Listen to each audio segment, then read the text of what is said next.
Hola, bienvenidos a la clase teórica introductoria al curso de Forma Urbana 1 del Instituto de Arquitectura y Urbanismo del UNSAM. En esta clase vamos a presentar el desarrollo del programa del curso y en particular vamos a hacer algunas primeras aclaraciones sobre la primera unidad de trabajo. El principal objetivo del curso es, como nos pasa en los talleres de forma, desarrollar los marcos conceptuales y los recursos prácticos simultáneamente y con atenciones parecidas para conocer y operar con la forma urbana. Ustedes saben que hemos dedicado los cursos del año pasado, con la mayoría de ustedes, a las atenciones sobre la forma arquitectónica. Uno de los principales objetivos de este curso es entender la diferencia cualitativa entre los problemas de forma urbana respecto de los problemas de forma arquitectónica que exceden a los problemas de escala. Y en este sentido vamos a tratar de desarrollar ciertas herramientas. Vamos a tener dos cursos de forma urbana este año, el de forma urbana 1 y el de forma urbana 2. En el de forma urbana 1 vamos a atender muy específicamente a la función en la organización de la forma urbana de la vivienda. Y lo vamos a estudiar fundamentalmente a través del comportamiento de dos categorías conceptuales y de estudio, que son la categoría de tejido y la de tipología. Con ustedes, en Forma Arquitectónica 2, hemos ya introducido algunas de estas ideas y de estos problemas, pero ahora los vamos a enfocar muy especialmente, sobre todo tratando de entender qué relación establecen con los modos de habitar que surgen de ellas, sus determinaciones productivas, es decir, cuáles son las circunstancias o los contextos sociales y culturales que involucran obviamente todas las cuestiones productivas, que hacen que efectivamente emerjan ciertos tipos y ciertos tejidos para la vivienda en la ciudad, y tratar de interpretar, y esto es de alguna manera el objetivo principal del curso y de alguna manera su conclusión, cuáles son sus dinámicas de transformación, cómo han llegado a ser como son y cómo entendemos que debieran ser, o hacia dónde entendemos que se abren los debates más interesantes respecto de la organización de la forma urbana y la función de la vivienda en esa organización. La particularidad de la forma urbana en la ciudad podríamos tratar de empezar a encuadrarla a partir de una observación de esta imagen. Podríamos entender que una ciudad como Buenos Aires es una ciudad ordenada, definida por una grilla regular. Tenemos una percepción de esa regularidad, de su extensión en la pampa, etc. Pero también reconocemos que en ese aparente orden hay un nivel altísimo de diversidad del comportamiento de la edilicia en particular, y todas estas edificaciones vistas en estos términos podrían incluso hacernos pensar que se trata de una organización caótica. Entre esos dos extremos, que son bastante improductivos como comprensión de la verdadera forma de la ciudad, es donde se debe enfocar nuestro trabajo, en tratar de entender cómo se constituye esta forma, cuáles son sus continuidades y discontinuidades, y muy particularmente cómo progresivamente la organización primaria de esta estructura está determinada por el enlace de un sistema de circulación definido por el espacio público bajo la forma de una grilla de manzanas, distintas lógicas de apropiación y administración del suelo, que en general está encuadrada en el problema del parcelamiento, y muy distintas lógicas respecto de la organización de la edificación, que podríamos estudiar para generar un nivel de comparación con alguna consistencia bajo la luz de la idea de la tipología. En este sentido, el programa va a tratar de poner en foco estos asuntos, empezando por una nueva atención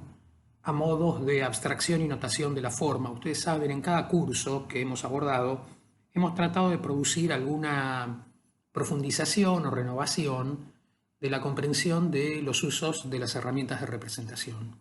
Y en este caso vamos a empezar por introducir las formas de representación que podemos pensar son las más abstractas de todas. la manera en la cual la forma puede ser reducida a indicadores, a índices, a números, a cifras, a siglas, es decir, a criterios de representación que ya no guardan ninguna relación mimética, no guardan ninguna relación apariencial,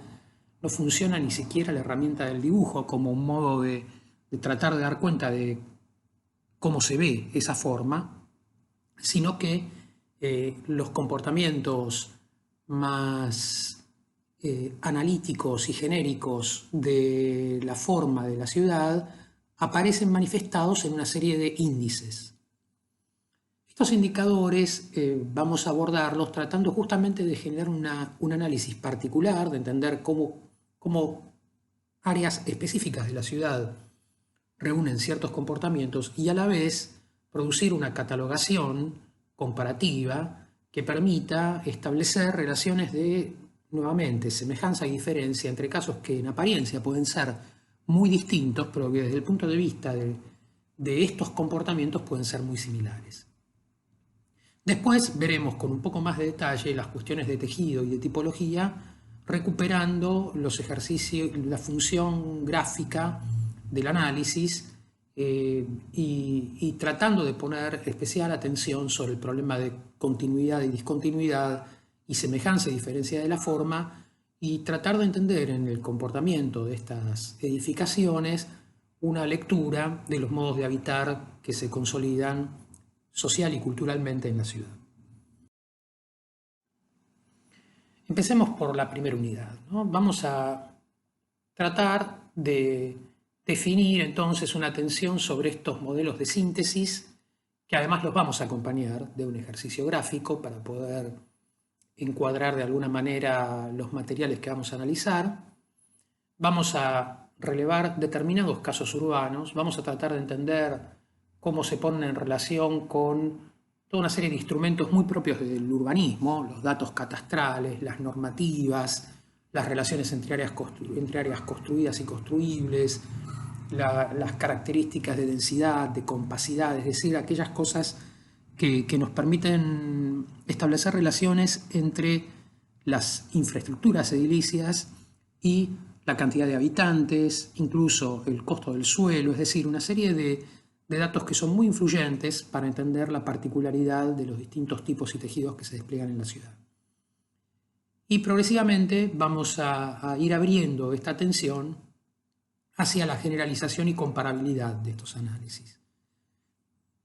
Ya veremos un poco más en particular cómo abordar este ejercicio, pero este ejercicio lo vamos a hacer en equipo de 3, donde cada estudiante va a analizar una situación bastante distinta y entre los 3 tendrán que imaginar cómo generar gráficamente y analíticamente la comparación entre estas 3 situaciones distintas. Y esto lo vamos a hacer a través de una ficha que va a analizar una muestra urbana de un poco más de una manzana de tamaño, que dibujaremos en una axonométrica y después calcularemos una serie de indicadores de esta muestra. Los casos de estudio con los que vamos a trabajar justamente lo que van a tratar es de desplegar una lectura sobre muy diversos modos de producción de la ciudad,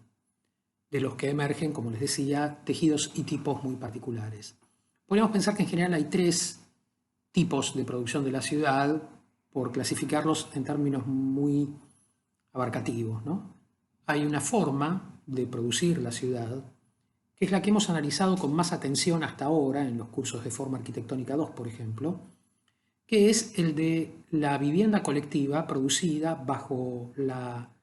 estructura del proyecto, ¿no? El proyecto de arquitectura, el proyecto que a veces surge de un concurso, que a veces surge de una oficina pública, que en general está guiado por una política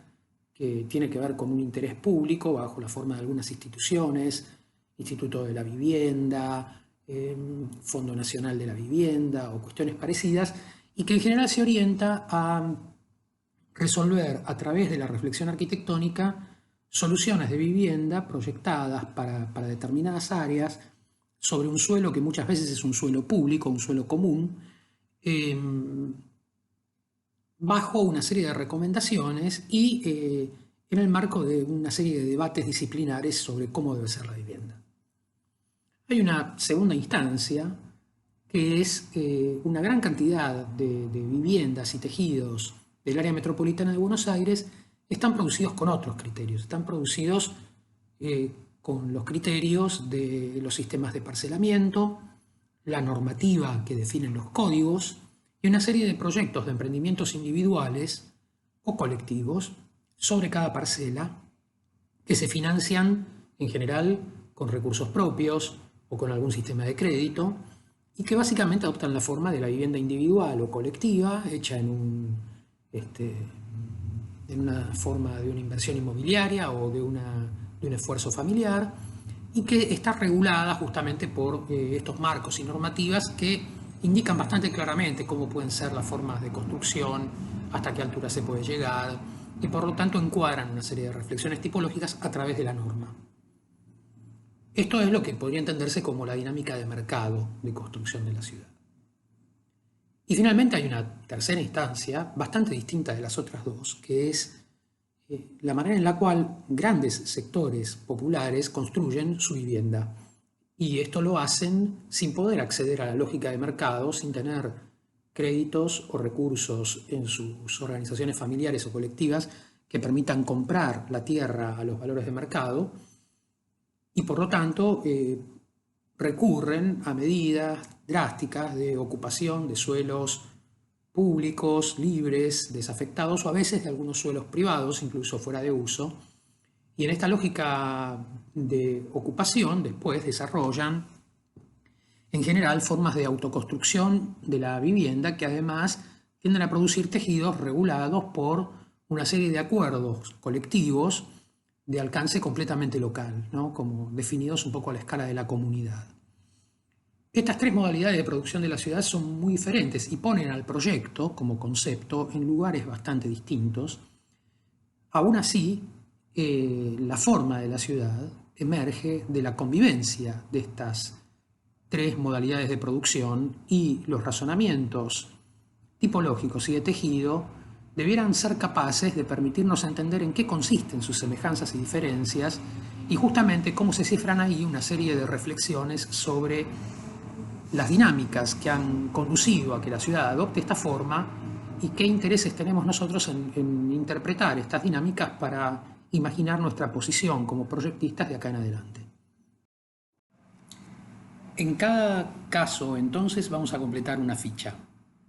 Esa ficha reúne una serie de datos que deben ser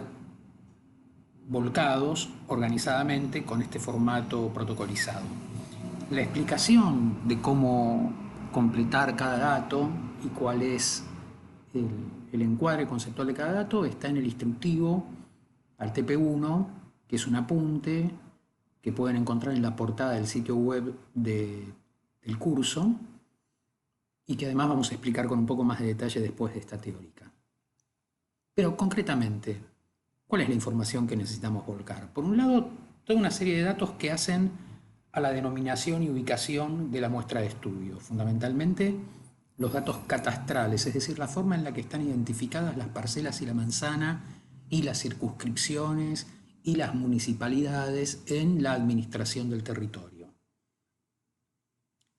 Una vez que fijamos ese dato y representamos qué volumen de ocupación, qué tipo de ocupación tiene cada parcela, vamos a poder cuantificar el volumen edificado, vamos a poder describir de acuerdo a una serie de tipos que están establecidos cómo es la manzana, si es regular o irregular, y cómo es el parcelamiento dentro de la manzana. A distintos tipos de parcelamiento le corresponden distintas categorías. A partir de eso podemos tratar de entender cómo es la propiedad del suelo, si es un suelo que está parcelado y administrado de forma de que cada parcela tiene un propietario, etcétera, o es un suelo que es propiedad del Estado, etcétera. Podemos cuantificar la ocupación, es decir, si ese suelo está más o menos ocupado, el suelo, ¿no? O sea, si se deja una parte del suelo libre o no, esos son cuantificaciones de superficie, cuantificar la población estimada, es decir, cuánta gente habita esa ocupación. Esa ocupación, la ocupación del suelo además, no solo tiene que ver con cómo ocupamos una parte y dejamos libre otra, sino también cuántas veces multiplicamos esa ocupación del suelo en altura. Esas diferencias entre factores de ocupación del suelo o factores de ocupación total son también las que después nos permiten determinar, de acuerdo a esas superficies, y si tenemos el dato, las lógicas distributivas de las viviendas, cuánta gente habita ahí. A partir de ahí, empieza a haber otro rango de información que no tiene que ver con estos contenidos asociados al relevamiento, sino fundamentalmente a la relación entre el relevamiento y la norma, ¿no? ¿Qué dice el marco normativo respecto de cuál es la superficie edificable, cuánta cantidad de veces se puede repetir esa superficie edificable en altura, cuánta gente puede habitar en ese lugar, entendiéndolo desde el punto de vista de la densidad? Finalmente, hay una serie de valores que surgen de esas relaciones, ¿no? Los datos que hacen a la consolidación, los datos que hacen a la compacidad, es decir, son categorías que fundamentalmente lo que tratan es de llevar a valores sintéticos las relaciones entre esos comportamientos. Definido todo este encuadre, cada muestra nos va a permitir sintetizar su comportamiento en una serie de índices. Cada área, cada ciudad, empieza a tener entonces una serie de características y esas características definidas por esos indicadores nos permiten establecer una comparabilidad en los comportamientos.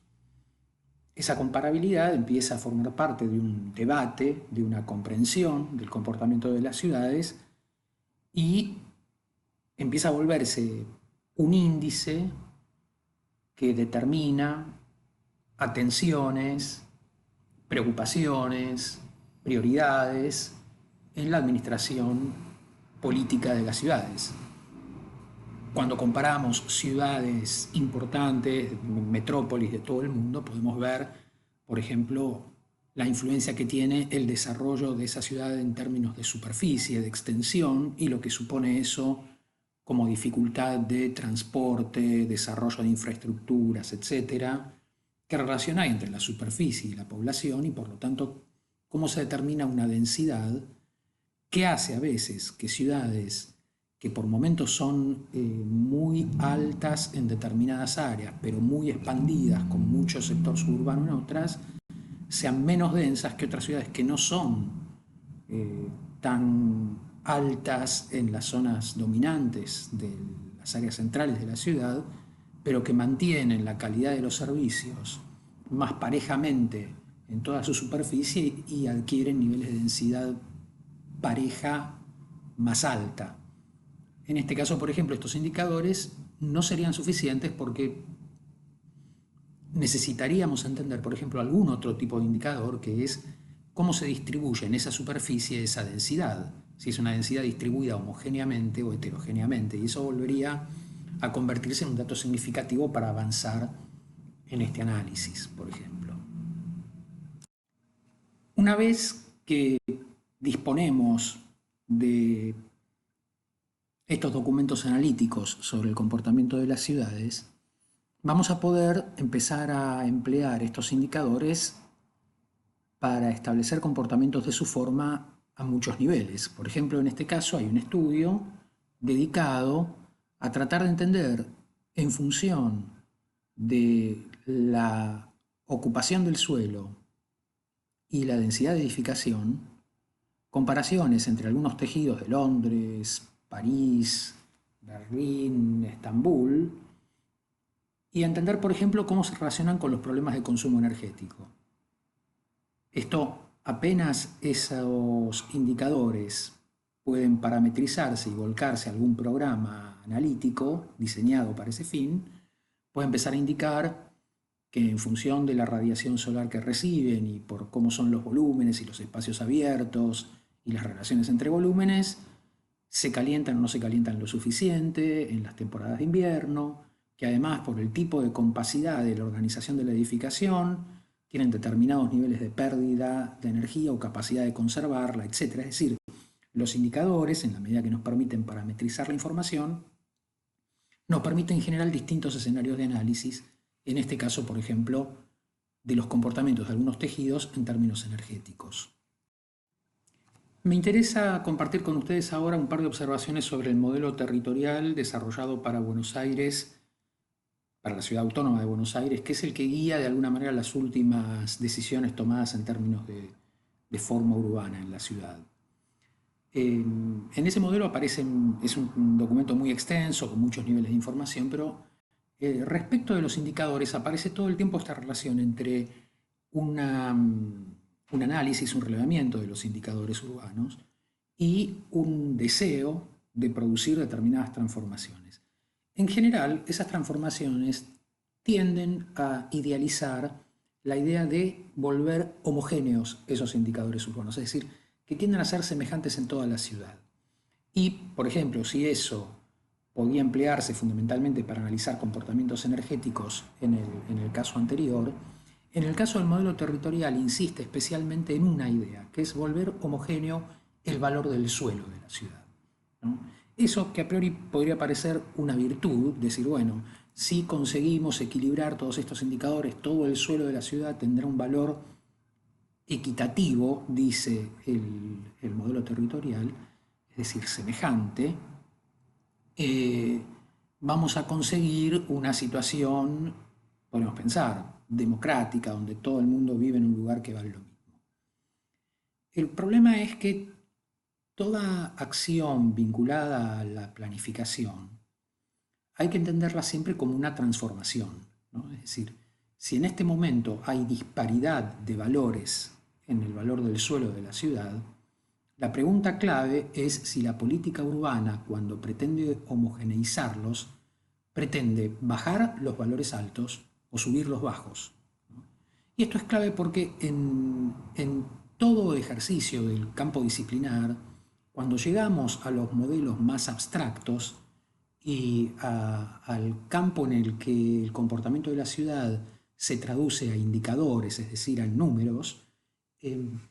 nos encontramos siempre en el umbral de un problema de tecnocratización, es decir, de manejo de datos, como si esos datos fueran objetivos, seguros, y donde equilibrar los datos fuera siempre una virtud, cuando en realidad en este caso supone una acción política muy violenta, que es aumentar el valor del suelo en toda la ciudad para promover la expulsión de una serie de habitantes hacia zonas más baratas del área metropolitana, que empiezan a quedar fuera de la Ciudad Autónoma de Buenos Aires. En cualquier caso, sean cuales fueran las intenciones de las administraciones de cada área en su contexto, lo que vamos a reconocer es que en general se establece una relación entre dos instancias, como las que vemos en la columna de la izquierda. Una que determina un relevamiento, un estado de situación, y otra que fija un horizonte, un deseo. En este caso es la posibilidad de analizar las condiciones de calidad de hábitat y comparar los valores que existen con los valores deseables para la ciudad a mediano plazo. Es decir, habría que mejorar la situación de determinadas áreas de la ciudad donde las condiciones de hábitat son desventajosas para poder conseguir que ese número que ahora se presenta en rojo termine volviéndose el que está debajo, que se presenta en verde. Como ven, además, cada número tiene abajo una hilera donde se descompone en 5 números. Y esto hace que entendamos que ese índice que determina de alguna manera la calidad del hábitat esté compuesto de la relación entre otros índices, otras variables. esos índices empiezan a tener que ver con la calidad de acceso a los servicios públicos, al transporte, a la contaminación del aire, etcétera, pero también a los que nos competen más directamente, que son los que hacen a el modo en el que se configura la forma de los tejidos de habitación en la ciudad y la calidad de esa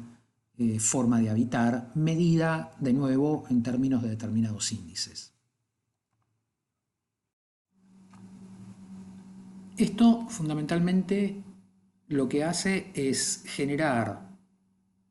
requerimientos que el planeamiento urbano tiene que traducir a normas, ¿no? Es decir,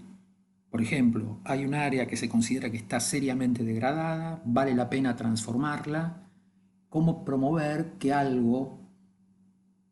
que en la actualidad tiene un comportamiento impropio o inconveniente sea sustituido por otra cosa? Bueno, en general, en la lógica del planeamiento urbano, eso trata de transformarse mediante cambios de norma que impulsen inversiones, que compren el suelo, demuelan lo que existe y construyan cosas nuevas. En esas lógicas de mercado, esos son los principales instrumentos para la transformación y, por supuesto, están promovidos fundamentalmente por cambios de normativa que tratan de generar mayor capacidad de construcción en las áreas que se pretenden renovar, ¿no? En este caso, justamente, habiendo un ideal de homogeneidad, el problema que presenta eso en el planeamiento contemporáneo de la Ciudad de Buenos Aires es que propone construir mucho en todos lados. Y eso fundamentalmente lo que hace es que si no se genera ningún beneficio particular para la transformación de las zonas más degradadas, los recursos económicos tiendan a producir construcciones nuevas en las zonas más caras, en las zonas donde es más rentable producir ese negocio. Me gustaría en este sentido darles un ejemplo de las bases para el concurso que se realizó hace poco de la reurbanización del Parque Salguero en el gobierno de la Ciudad de Buenos Aires. Para ese concurso aparecían, por ejemplo, estos mapas de análisis desarrollados por el propio gobierno de la Ciudad de Buenos Aires, donde muestran las alturas parcelarias, por ejemplo, comparadas con el equilibrio de usos. Hay un diagrama de tortas, es decir, estos datos que están volcados en mapas de información georreferenciada están asociados a un Excel que permite producir esos diagramas. Y en esos diagramas resulta que, por ejemplo, la altura parcelaria en toda la zona costera de Buenos Aires, dice el gobierno de la ciudad, aunque la mayoría de las edificaciones de los tejidos que se aproximan al borde costero son muy altas, cuando llegamos a la franja costera son muy bajas. De la misma manera dice respecto del equilibrio de usos. Mientras todas las áreas edificadas en el corredor norte de Recoleta, Barrio Norte, los bajos de Belgrano, Núñez, etc., tienen mucho equilibrio de usos, hay mucha residencia, servicios, etc., toda la franja costera no tiene equilibrio de usos porque no tiene vivienda. Cuando esto se cuantifica en estos términos, pareciera que todo lo que sucede en el borde costero está mal y debiera volverse homogéneo con lo que sucede en el resto de la ciudad, tal como parece formulado. Fíjense que en este caso el uso de los índices se hace para llegar a determinadas conclusiones. Esas conclusiones son: sería bueno que donde actualmente están los parques más grandes de la ciudad, todo el corredor de los parques de Palermo, los parques costeros de Ciudad Universitaria, o el aeroparque, o el puerto, o las grandes estaciones de ferrocarril, haya muchísima vivienda. ¿Eso qué quiere decir? Eso habilita el fundamento de un concurso que lo que pretende es generar tejidos de vivienda sobre la costa en un área que actualmente, desde el punto de vista normativo, eso está prohibido porque es obligatorio hacer parques y conservar ese suelo como un suelo de dominio público. Pero ¿podría funcionar una ciudad como Buenos Aires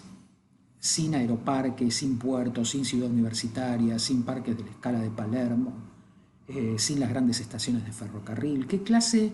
de modelo conceptual es el que supone que una ciudad sea completamente homogénea? ¿Es un modelo consistente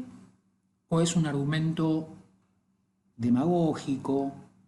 periodístico, para fundamentar acciones de transformación que tienen otro tipo de intereses detrás? Incluso se vuelve más significativo en otra instancia de las mismas bases, donde referidos a la densidad de población, por ejemplo, indican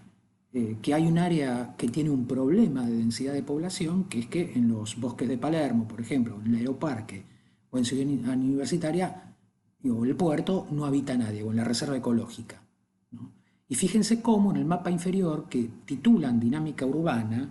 pero que apenas vemos el párrafo inferior, dice en relación a la dinámica inmobiliaria, es decir, identifican dinámica urbana con dinámica inmobiliaria, lo cual es muy significativo, ¿no? Dicen que a pesar de que ahí están los terrenos más caros de la ciudad, toda la franja costera no tiene construcciones. Es muy llamativo, ¿no?, que y esto es lo que me parece importante, entender que los índices no solo sintetizan comportamientos de la forma, sino que el modo de interpretar los índices es lo que requiere realmente un conocimiento disciplinario, una articulación disciplinar, porque si no, los índices se convierten en una herramienta para cualquier tipo de justificación política, que puede explicar, por ejemplo, cómo es necesario privatizar todas las áreas públicas y desmontar todas las infraestructuras relevantes de la ciudad en favor de la presión del interés inmobiliario de determinados sectores muy parciales por quedarse con las tierras públicas a muy bajo costo y producir grandes negocios inmobiliarios en el frente costero. La cualidad, relevancia y actualización del diseño de los indicadores que modelan la forma de la ciudad se asienta fundamentalmente en una serie de instrumentos que son los códigos. En este caso, en el caso de la Ciudad de Buenos Aires, los códigos urbanísticos y de edificación, o códigos de planeamiento urbano se llamaban en otro contexto. Los cambios de normativa son los que de alguna manera actualizan este pensamiento político, social, respecto de cómo darle forma a la ciudad,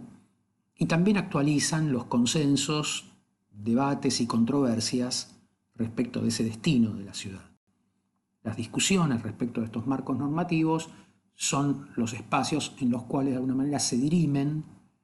las principales líneas políticas que orientan las transformaciones de las ciudades. Por lo tanto, los códigos no son simplemente guías técnicas que determinan qué puedo construir y cómo, sino que son proyectos que de alguna manera tienden a promover determinadas transformaciones en la ciudad, incluso en detrimento de otras, porque impulsar desde los códigos que se tienda a canalizar la inversión privada en determinada dirección y no en otra, justamente lo que hace es intensificar determinadas transformaciones y debilitar otras. Este año entonces vamos a trabajar concretamente analizando los tejidos del área de San Martín, que tiene su propio marco normativo, que está permanentemente actualizando y revisando ese marco normativo, entendiendo sobre todo ahora cómo promover la transformación de muchos tejidos industriales que ya no tienen usos intensivos, cómo pensar de alguna manera la convivencia entre esos tejidos industriales que durante mucho tiempo fueron claves en la organización de la municipalidad, con las actividades de servicios y residenciales, cómo trabajar la relación entre la ciudad consolidada y todo el borde contra el río Reconquista, en el que se presentan toda una serie de desafíos vinculados a la falta de servicios, la contaminación ambiental, la multiplicación y crecimiento de barrios populares con altísimas necesidades. Es decir, hay toda una serie de desafíos complejos que de alguna manera producen toda esta distribución multicolor de agendas y de tipos de zona y de tipos de intervención, que son los que de alguna manera van guiando cómo promover ciertas transformaciones, cómo estabilizar determinadas áreas, cómo completar determinadas áreas, cómo transformar drásticamente otras, etc. Tendremos entonces una serie de muestras Algunas corresponderán a algunas de estas zonificaciones, otras a otras. Tendremos que entender cómo se relaciona la forma de lo que estoy analizando, la forma en la que se distribuye el parcelamiento y las edificaciones en la manzana que me toca analizar, con este marco normativo, y completaremos entonces esta primera etapa con todos los índices correspondientes a la muestra de los casos de estudios que nos correspondan.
A partir de acá podemos internarnos en el curso entonces en la descripción extensiva de los tejidos, es decir, a partir de las muestras podremos tratar de entender esta circunstancia que me tocó analizar este comportamiento formal que reconocí en un área particular, cuánto se extiende, cómo se extiende, qué continuidad y discontinuidad tiene y hasta dónde empieza a expandirse y a encontrar límites o transiciones con otros tipos de organizaciones. Esta lectura, entonces, de nuevo, volverá a ser un trabajo en equipo, de nuevo trabajará comparativamente y lo haremos fundamentalmente como un ejercicio de dibujo bajo la forma de la planta de tejido. Los tejidos en la ciudad de Buenos Aires, y cuando digo la ciudad de Buenos Aires me refiero a todo el área metropolitana, están determinados por una serie de políticas históricas, ¿no? Empecemos por la determinación inicial, fundacional de la ciudad en las leyes de Indias, que básicamente define cierto tipo de tamaño de manzana, cierto tipo de tamaño de parcela, cierta orientación de las calles, es decir, un sistema de grillas regulares y de parcelamientos regulares en forma de trama que está concebido originalmente fundamentalmente como un reparto de propiedad. Eso empieza a tener una serie de modificaciones o complejizaciones progresivamente porque esa trama que se pone sobre la pampa como un mantel prácticamente, empieza a encontrar que hay límites de problemas topográficos, de los bañados del riachuelo Matanzas y de los bajos del Río de la Plata hacia el norte, donde fundamentalmente esa organización requiere algún tipo de redistribución, pensando que las parcelas que dan a los bordes ribereños se ordenan fundamentalmente como frentes ribereños y por lo tanto cambian su orientación y empiezan a producir una complejización de la geometría de la trama de la ciudad, de la misma manera que el parcelamiento, a medida que nos alejamos del centro, empieza a cumplir con la lógica conocida como la del ejido urbano, que es decir, la de cómo integrar no solo a las parcelas de las áreas urbanas consolidadas, sino también a los suburbios, en este caso diseñados fundamentalmente como sectores de chacras o granjas, para abastecer de recursos alimenticios a la ciudad, con parcelas mayores, compatibles con justamente las actividades agrícola-ganaderas. Para mitad del siglo XIX esto ya nos permite leer una organización de los sistemas viales y los amanzanamientos bastante compleja, que va respondiendo de alguna manera a esta diferenciación gradual y esta tensión centro-periferia, donde además podemos ir leyendo que la geometría de la trama se vuelve un poco irregular por la influencia de los caminos, de los arroyos, los caminos rurales que buscan continuidad sobre todo a partir de condiciones topográficas, etc. Y por otro lado, los tejidos en los bordes de la situación urbana nos muestran estas diferencias cualitativas que todavía no están claramente especificadas, porque no podemos leer claramente cómo es el sistema de parcelas, sobre todo en las áreas urbanas, ni la disposición de las edificaciones, que aparece simplificada en exceso, pero nos permite entender que hay un problema de centro denso, periferia poco densa o dispersa, ¿no? Que de alguna manera supone una transición entre el rancho suburbano y la casa urbana. Esto ya para la última parte del siglo XIX empieza a estar documentado, por ejemplo, en los trabajos de Beare, y podemos empezar a ver, ahora sí, claramente, ¿no?, cómo se modela un tejido urbano. Son los primeros documentos que nos permiten leer cómo se articulan estas tres variables: el amanzanamiento, el parcelamiento y la organización de la edificación o la tipología, ¿no? Entonces, cuando podemos leer estos tres componentes, podemos entender la particularidad del tejido. Un tejido será similar a otro si tiene comportamientos análogos en las tres variables, ¿no? Entonces, en particular, en Buenos Aires podemos encontrar la proliferación de unas casas con patio que funcionan como unas secuencias de habitaciones alrededor de estos patios y que se ordenan de frente a fondo, que tienden a ocupar muy regularmente toda la manzana y que incluso se comportan de un modo análogo entre las instituciones y las viviendas particulares. Casi todas las construcciones están hechas de estas agrupaciones de habitaciones alrededor de patios y sistemas de patios que en general se ordenan de patios públicos al frente a patios más privados o de servicio al fondo. En algunos casos vemos que los centros de manzana aparecen libres y se ven unos jardines bastante cuidados, y esto es un dato, para nosotros es un dato claro, que es que ya para 1869, con los efectos de la epidemia de fiebre amarilla y de los cambios de incidencia política de los sectores de la burguesía vinculada al comercio internacional, el área norte de la ciudad tiene viviendas más desahogadas, donde los fondos son libres, los jardines son prolijos, etc. Y el área sur de la ciudad, lo que actualmente son San Telmo o Montserrat, La Boca, tiene un alto nivel de ocupación, y muchas de las viviendas familiares que eran originalmente viviendas de los sectores criollos aristocráticos que ahora se han desplazado al norte, empiezan a convertirse en viviendas populares donde las habitaciones se convierten ahora casi en departamentos familiares bajo la forma de los conventillos. Cuando volvemos a encontrar un documento integral que produce una planta urbana completa de la ciudad de Buenos Aires, ya en 1940, el catastro de Goyeneche, lo que vamos a encontrar es que muchos de esos tejidos mantienen características similares, pero empieza a haber zonas donde se producen densificaciones, muchos menos vacíos dentro de las parcelas, edificaciones mucho más compactas, que empiezan a dar cuenta de un proceso de transformación tipológica de la ciudad, donde muchas de estas viviendas empiezan a convertirse en viviendas en altura, se densifican, etc. Y por lo tanto empieza a volverse clave esta relación entre las tres variables para interpretar la dinámica de la forma urbana. No solo el amanzanamiento y el parcelamiento, sino que se vuelve central cómo en parcelas relativamente semejantes se producen cambios muy grandes del comportamiento de los tipos arquitectónicos, de la forma de las edificaciones. Eso es lo que encuadra la próxima unidad de trabajo. En la segunda parte del curso vamos a concentrarnos especialmente en la interpretación de los tipos y el análisis de los tipos, ya a partir de tomar algún análisis específico de algunas muestras dentro de los tejidos y estudiarlos comparativamente bajo la forma de la catalogación. Los tipos nos interesan muy especialmente porque no solo van a ser capaces de describir los comportamientos espaciales y materiales de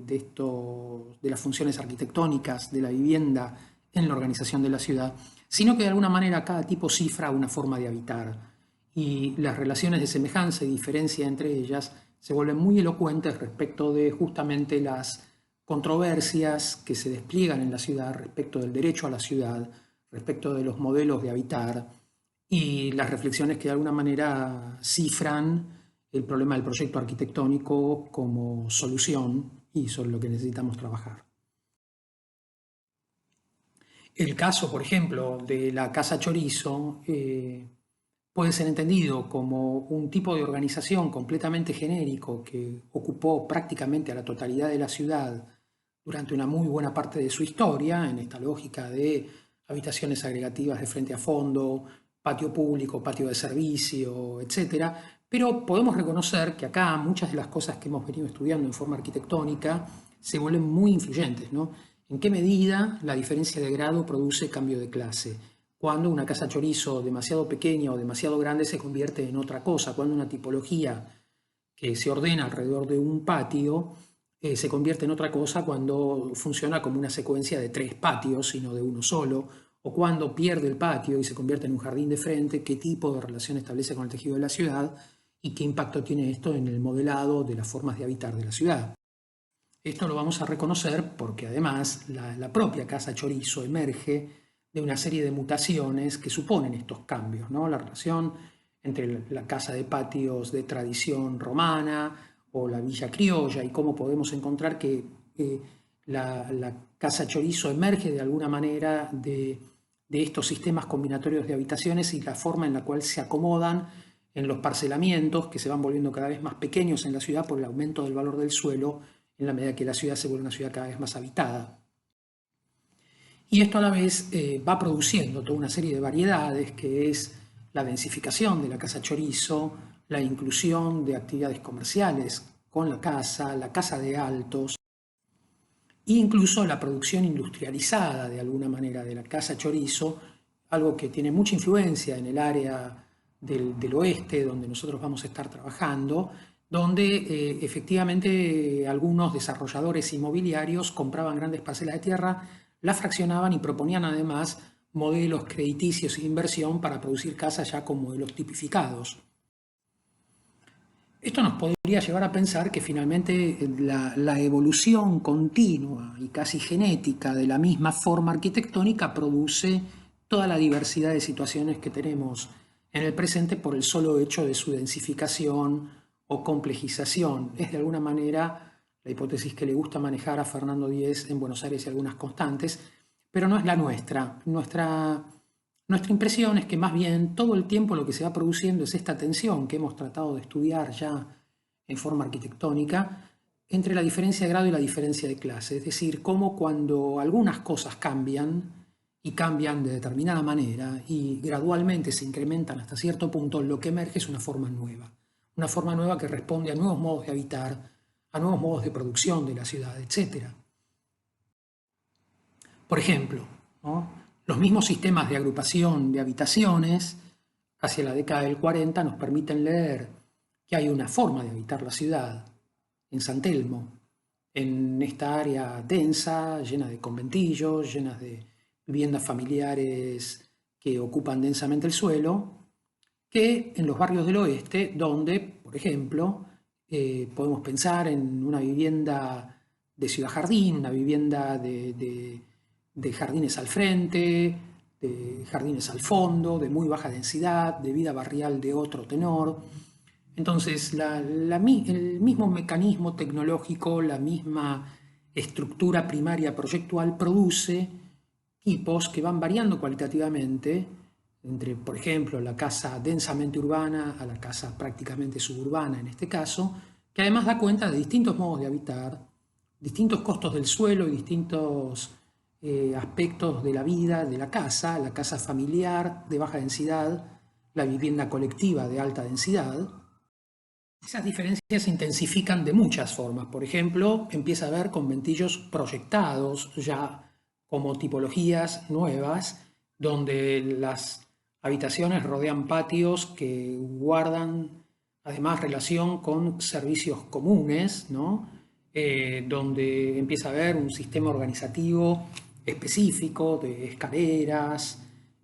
áreas de apoyo, dimensiones de habitaciones, concebidas ya para dar respuesta al problema del conventillo en particular. El conventillo emerge ya no como una casa chorizo hiperocupada, sino como una tipología diferente. Y en esas tipologías, nuevamente, esa diferencia tipológica indica otro tipo de modo de habitar, ¿no? Como la organización de la comunidad es además una organización que está todo el tiempo en tensión con cierta normalización y regularización política que viene desde afuera, que de alguna manera identifica a los conventillos como lugares de militancia política de anarquistas y sindicalistas y por lo tanto, sobre todo en el arco que corre en la década infame, se convierten en objetos de persecución, de debate, casi de campos de batalla en la ciudad. Y aparece un debate importante en el marco de la disciplina respecto de cómo pensar la casa popular y de alguna manera debatir en términos de la reflexión del proyecto si es efectivamente válido proyectar conventillos o hace falta imaginar formas arquitectónicas de otro tipo de cualidad para la vivienda popular, que de alguna manera garanticen condiciones de iluminación, ventilación y confort, que además minimicen los problemas sanitarios, etcétera, de la población. Entonces, este debate conforma, por un lado, la Comisión Nacional de Casas Baratas desde la década del 20, y donde se abre un debate muy complejo entre si promover la vivienda colectiva o promover la vivienda familiar. Y hay toda una serie de experimentos proyectuales que organizan este debate en la Ciudad de Buenos Aires, y este mismo debate encuentra continuidad después en las políticas de la década del 40 y el 50, de, por ejemplo, el Plan Eva Perón o los proyectos del Banco Hipotecario Nacional, que de nuevo vuelven sobre este problema de cómo proyectar la casa popular, cómo imaginar los tejidos urbanos, cómo poner en valor, por ejemplo, la hipótesis alternativa de la ciudad jardín dentro de la ciudad, o la idea de la ciudad moderna, de pabellones y suelo libre. Eso lo reconoceremos en toda una serie de proyectos que arrancan en la época de Irigoyen, en la década del 20, y que se van conformando como tejidos alternativos dentro de la ciudad y convierten a la ciudad en este laboratorio de reflexión sobre cómo abordar el problema de la vivienda y reformar a la ciudad. Esto incluso introduce, por ejemplo, cambios en la lógica del amanzanamiento.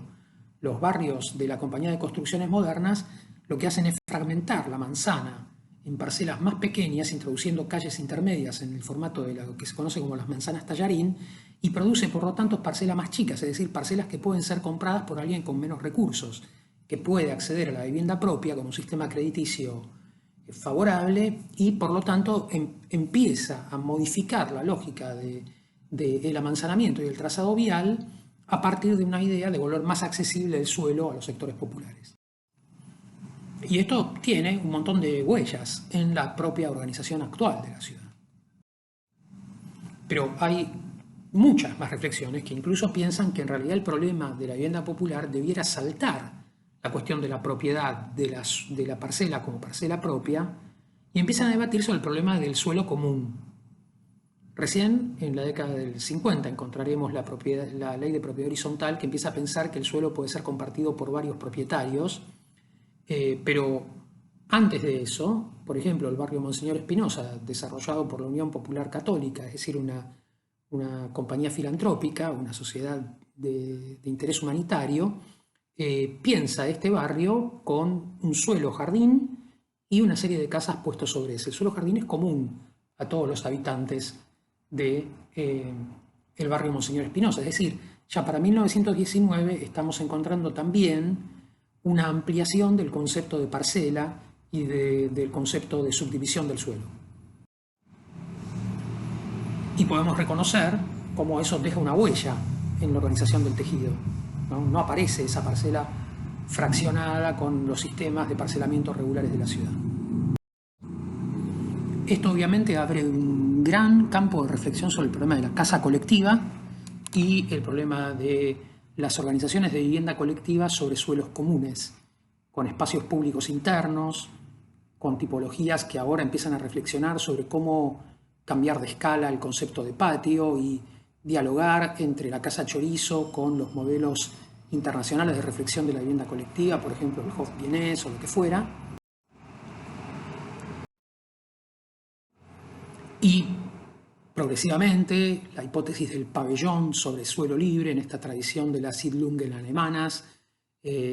interpretada en clave argentina por Carlos Coire en el barrio 17 de octubre, en el barrio Grafa,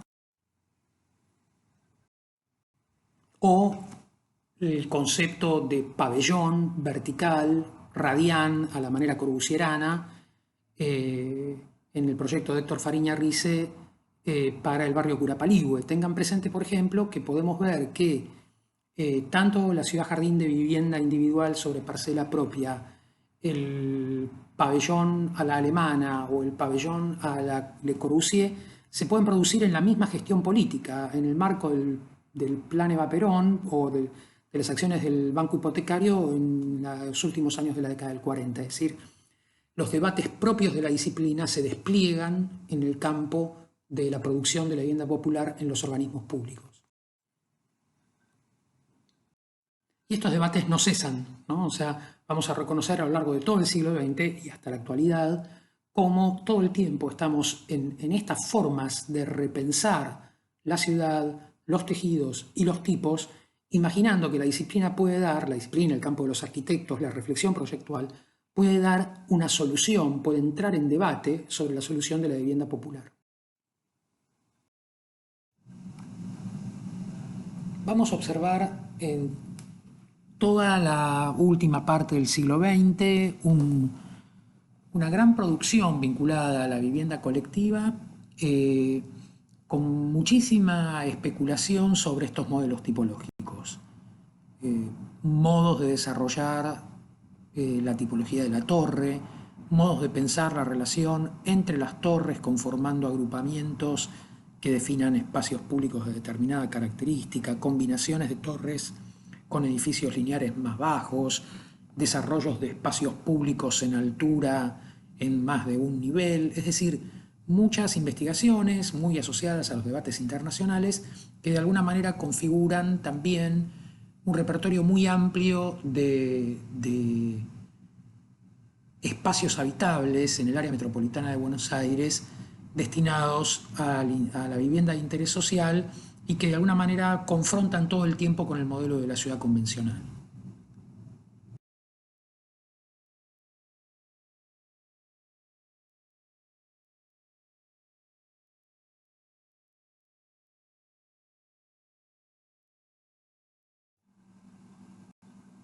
Particularmente desde el regreso de la democracia,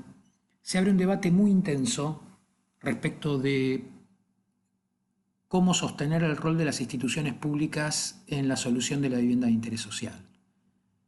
Se abren muchos debates respecto del derecho de los habitantes a participar en la toma de decisiones, a discutir estos modelos que muchas veces estaban concebidos como modelos impuestos políticamente, modelos casi normativos o educativos, ¿no? de tratar de modificar los hábitos y las formas de vida de los habitantes, y que en cierto sentido conducían a los procesos a muchísimos fracasos, y se habilita todo un modelo de gestión que requiere justamente introducir un diálogo mucho más complejo y consistente entre los habitantes y las soluciones que se adoptan para la reconversión de los tejidos de la vivienda popular.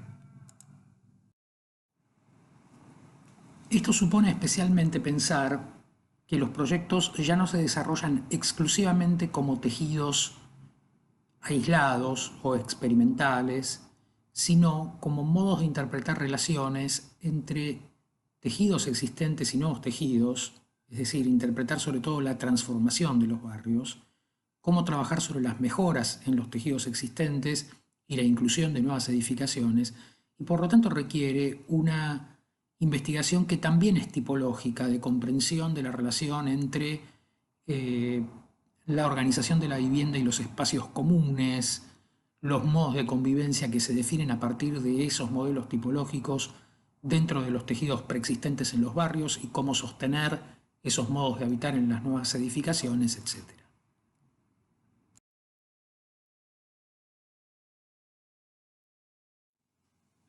Por otro lado, estos campos de reflexión no son exclusivos de los organismos públicos y la vivienda de interés social. Toda la vivienda privada también despliega, sobre todo durante el siglo XX, un gran arco de reflexión sobre cómo administrar sus diferentes densidades y sus diferentes ideales respecto de cómo habitar en la ciudad. Esto podemos repasarlo rápidamente en la catalogación que hacen Christ y Gantenbein,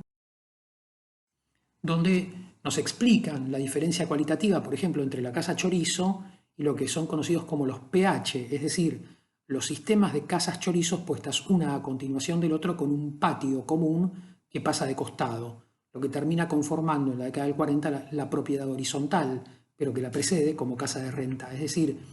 lo que antes era una casa de una única familia, ahora en una parcela similar se convierte en casas de varias familias, donde también se ordenan como habitaciones alrededor de patios, pero hay un pasillo al costado por el que vamos entrando a cada uno de los patios y a cada una de las casas. Eso es un cambio cualitativo sustancial, porque nos permite pensar que donde antes había una casa, ahora hay muchas, y aparecen toda una serie de modos de habitar, de convivencia, de vecindad, que suponen cualidades completamente distintas. Los patios se convierten más chicos, normalmente se cierran con un techo de vidrio, se produce una casa bastante más interna, las relaciones familiares no se despliegan en todo este gran arco de habitaciones, sino en un arco de habitaciones mucho menor. Es decir, hay un montón de cambios significativos que nos hacen pensar que ya ese tipo no es el mismo. Y lo mismo va sucediendo cuando empiezan a producirse organizaciones cada vez más sistemáticas de estos agrupamientos para pensar edificios de vivienda colectiva que ya empiezan a imaginarse con espacios comunes de otras magnitudes, bajo la forma de jardines o de patios comunes. Y esto modela además un cambio significativo en muchos proyectos urbanos que son los pasajes, es decir, donde estas áreas comunes se convierten en calles, calles que se meten adentro de la parcela, que no son calles en el sentido que no son suelo público cedido a la ciudad, sino que son calles propias de los conjuntos, pero que están tratadas como veredas públicas y donde uno accede a las viviendas como si se tratara de fachadas, ¿no? Bueno, es decir, empieza a haber de nuevo en el cambio de grado un enorme cambio de clase en el comportamiento tipológico. A la vez, la densificación vertical empieza a reflexionar cada vez más sobre la función de la torre o el rascacielos y vemos en la década del 20, 30 toda esta reflexión sobre el rascacielos articulado como un basamento que se pega a las medianeras y del que emergen algunas torres, para después, progresivamente, con los cambios normativos, empezar a promover cada vez más a la torre de perímetro libre y a la vez a los sistemas de ordenamiento de torres en parcelas grandes. Ese será el objeto del último módulo de trabajo del curso y donde podremos ir leyendo cómo emergen ciertos modos de organización de la ciudad que van variando cualitativamente en distintas áreas de la ciudad y que de alguna manera van estableciendo un debate entre sí, y no solo un debate, sino también una convivencia, un modo de tensar estos modelos entre sí, a partir fundamentalmente del comportamiento del espacio público. Y en este sentido es importantísimo entender también cuáles son las dinámicas tipológicas y de tejidos generativas de los barrios populares, que por otro lado tienen comportamientos muy diversos y muy complejos. Si vemos esta imagen aérea de la Villa 21-24 en los bajos de Parque Patricios, podemos ver cómo hay áreas ordenadas a la izquierda de ya un proceso de urbanización, de regularización de parcelas, que dejan incluso algunas plazas libres y trazan calles y pasajes prolijamente, otras mucho más intrincadas, complejas, donde la forma del pasillo es más irregular y trabaja sobre continuidades más locales que debemos describir con un análisis más pormenorizado y menos sistemático. Es decir, hay todo un rango de variación, que además es un rango de variación que tiene que ver con toda una serie de determinaciones históricas de cada uno de estos barrios, sus habitantes, sus recursos y sus capacidades de gestión. Ese sector que veíamos recién es el que está sentado sobre lo que era originalmente, a principios del siglo XX, el basural de la ciudad, la quema, donde las casas se fabricaban de determinada manera y donde los terrenos eran terrenos de muy bajo valor y que por lo tanto se mantuvieron como áreas de muy baja densidad durante mucho tiempo. En cambio, la zona de Retiro, que también tiene su origen por ejemplo, la década del 30, ¿no? Bajo la forma de villa de desocupación, es un área mucho más densa porque se mantiene muy próxima a los puntos de acceso a la ciudad, a las áreas céntricas de la ciudad, y por lo tanto confronta todo el tiempo con esta necesidad de organización de su densidad. Estas tecnologías cambian a lo largo del tiempo, involucran cada vez más a la construcción de viviendas prefabricadas de madera, etcétera, en las cercanías de la década del 70, para progresivamente volverse construcciones de hormigón y ladrillos desde más o menos los años 90 hasta la actualidad. Fíjense que además en el área de Retiro aparece, por ejemplo, esta lógica de densificación y aparecen tipologías muy específicas, como estas especies de edificios verticales con escaleras caracol externas que de alguna manera mantienen el problema de la agrupación modular de unidades, pero ahora con un sistema de articulación vertical bastante complejo, con otros tipos de comportamientos tipológicos y donde, de nuevo, la diferencia de grado produce diferencia de clase y un alto grado de variación tipológica. En la actualidad podemos reconocer cómo estos procesos son procesos cada vez más complejos, donde podemos ver, por ejemplo, una zona como Villa 20, que tenemos manzanas que ya abrieron cierto proceso de regularización, donde vemos en la parte superior de la imagen toda una serie de calles que van armando bloques, que a la vez van teniendo subestructuras de aperturas de calles progresivas, etcétera, para ir regularizando las condiciones dominiales y consolidando el acceso de servicios, redes de agua, eléctricas, etcétera. Y por otro lado, una sustitución de parte del tejido por viviendas producidas bajo la lógica de los sistemas públicos de producción de vivienda de interés social, pero con la participación de las organizaciones vecinales. Es decir, empieza a haber ahora un sistema mucho más híbrido de convivencia de estos modos de producción de la ciudad que requiere análisis, comprensión e interpretación de nuestra parte para poder sumarnos a estos procesos reflexivamente. Para eso vamos a tratar de utilizar este curso y a desplegar un poco todo este arco de atenciones que nos debieran conducir a poder de alguna manera interpretar cómo se producen estas convivencias, cuáles son las controversias activas en la construcción de la ciudad y hacia dónde dirigir sus transformaciones. Les propongo entonces que ahora completamos esta clase teórica, contesten el formulario obligatorio y nos encontremos en un momento para tener una videoconferencia con el resto del equipo, especialmente con Andrea, que nos va a ayudar a entender, repasando el instructivo del TP1, cómo empezar a trabajar concretamente sobre esta primera unidad y desarrollar el trabajo con los indicadores. Nos vemos en un momento.